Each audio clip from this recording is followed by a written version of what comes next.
All right, this is the deal. Years ago, I had a chance to first time ever watch Karate Kid with Mr. Miyagi. Now, I'm sure you guys all remember the moment you watched that movie. If you haven't yet, pause this right now and go to somewhere where you can go watch the original Karate Kid. I'm going to watch with my kids tonight because I just learned a life lesson that's going to change everything for me and my company because I watched that when I was like 10 years old. And I remember watching as a kid and actually being freaked out because there's some violence, right? Like I remember on the beach when he got punched in the gut and like this, I remember there's a soccer ball. I don't remember finally Danielson's like, I have to go and learn karate. He's like, I learned karate at the Y, but I got beat up by these Cobra Khan guys and like, I got to learn how to be legit. And so I need to watch the movie. This is my memory from like 20 years ago.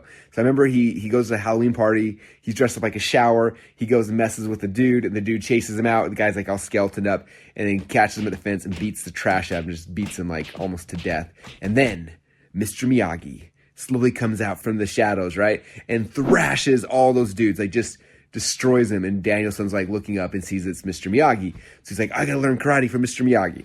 So finally he goes, he's like, Mr. Miyagi, I've got to learn how to do this stuff.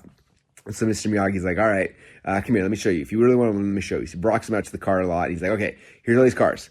He's like, wax on, wax off.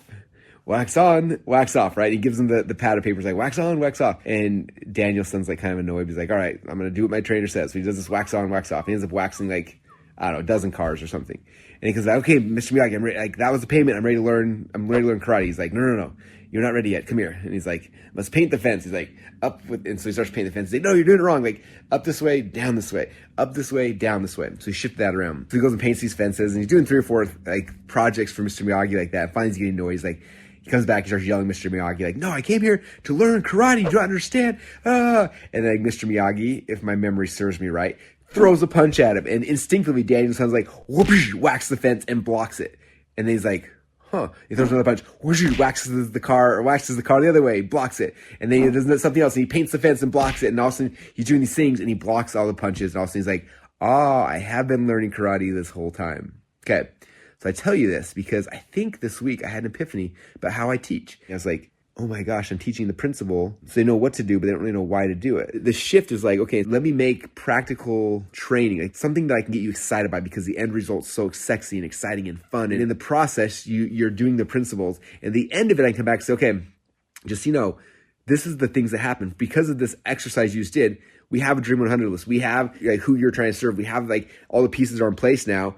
And like, oh my gosh. And now they're aware of it, but they saw it in context.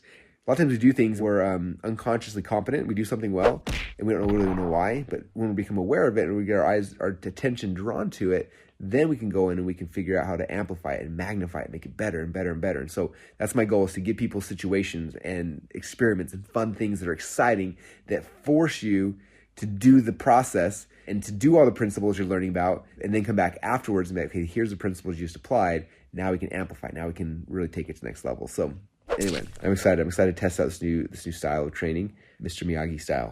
Paint the fence, wax on, wax off. Hopefully it gives you ideas for the way you're teaching, the way you're coaching as well.